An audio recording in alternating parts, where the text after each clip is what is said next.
Dəyərli dostlar, sizə növbəti məsələni təqdim edirəm. Məsələnin şərti belədir.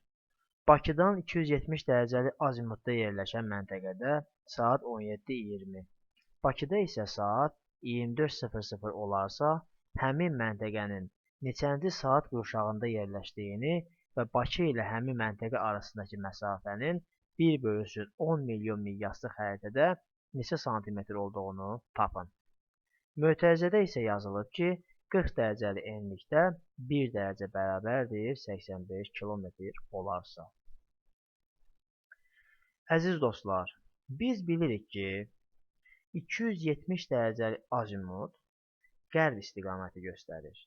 Yəni Bakı 40 dərəcə şimal enliyi 50 dərəcə şərq uzunluğunda yerləşir. Düzdürmü? Əgər Bakıdan 270 dərəcəli hərəkət ediriksə, deməli, burada enlik dəyişmir. Biz enlik üzərində qərbə doğru hərəkət edirik. Nəticədə meridian dəyişir, yəni coğrafi uzunluq dəyişir. Bakı şəhəri 50 dərəcə şərq uzunluğunda yerləşir və Bakıda saat 24:00-dır. Həmin məntəqə isə Bakıdan qərbdə yerləşir, orada saat 17:20-dir. Gəlin, bu iki məntəqə arasındakı vaxt fərqini tapaq. Yəni, saat 24:00-dan çıxaq, saat 17:20-ni. Nəticədə alırıq 6 saat 40 dəqiqə. Düzdürmü? İndi isə gəlin 6 saat 40 dəqiqəni dərəcəyə çevirək. Biz bilirik ki, 1 saat 15 dərəcədir. Çünki 360 dərəcəni 24 saata böləndə saat qurşaqları mövzusunda və oradan tapmışıq ki, 1 saat qurşağı və ya 1 saat 15 dərəcəyə bərabərdir. Və nəticədə, əgər 1 saat 15 dərəcəyə bərabərdirsə, onda 6 saat bərabərdir 6 dəfə 15, 90 dərəcə. Burada qaldı indi 40 dəqiqə. Əgər 1 saat 15 dərəcəyə bərabərdirsə, yəni 60 dəqiqə 15 dərəcəyə bərabərdir. Yəni 4 dəqiqə 1 dərəcəyə bərabərdir. Yəni 1 dərəcə əgər 4 dəqiqəyə bərabərdirsə, 40 dəqiqə bərabərdir 10 dərəcə. Deməli, alırıq 100 dərəcə. Deməli, Bakı ilə həmin məntəqə arasında 100 dərəcə fərqi var. Yəni, Bakı 50 dərəcə şərq uzunluğundadır. Ondan biz 100 dərəcə qərbə tərəf gələndə alırıq. Yəni 50 dərəcə qərb uzunluğu. Düzdürmü? İndi isə gəlin 50 dərəcə qərb uzunluğunun neçənci saat qurşağında yerləşdiyini hesablayaq. Biz bilirik ki, verilmiş dərəcəyə görə saat qurşağını tapmaq üçün verilmiş dərəcəni 15-ə bölürük. Bu 3 dəfə tam bölünür, qalır 5.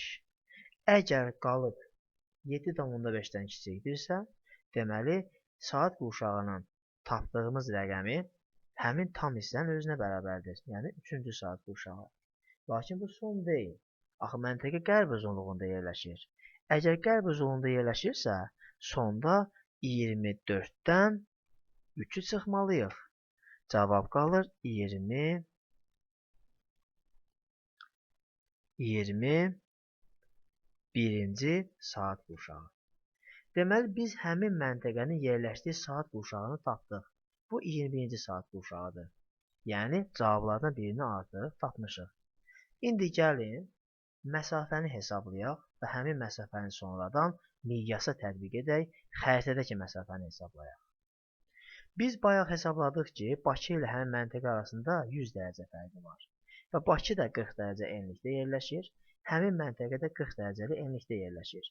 40 dərəcəli enlikdə 1 dərəcə əgər 85,4 kilometr, yəni verilmiş şərtə görə isə 85 kilometrə bərabərdirsə, onda 100 dərəcə bərabərdir, 100 vurulsun 85-ə, o da bərabərdir 8500 kilometr.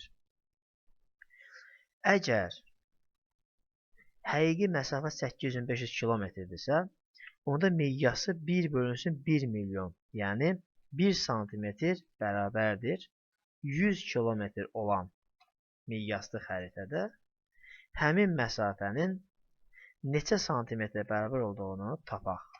Yəni santimetri biz x qəbul edək. Məsafəni isə təbii ki, tapdığımız 8500 kilometr olmaqla yerinə yazmalıyıq. Bu tənasibi həll edəndə tapırıq ki, x bərabərdir 85 kilometr. Deməli, dəyərli dostlar, biz bu məsələni addımlar üzrə gedərək tapdıq ki, məntəqə 21-ci saat qurşağında yerləşir.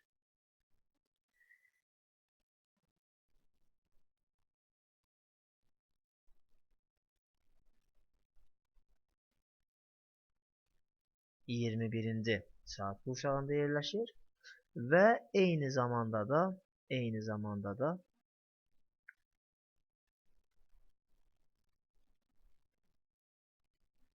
bu iki məntəqə arasındakı məsafə xəritədə 85 santimetrə bərabərdir.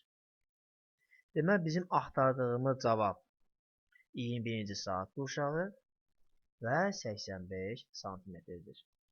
Dəyərli dostlar, bu tapdığımız və qeyd etdiyim rəqəm, dairəyə aldığım rəqəmlər və cavablar bizim axtardığımız cavablardır.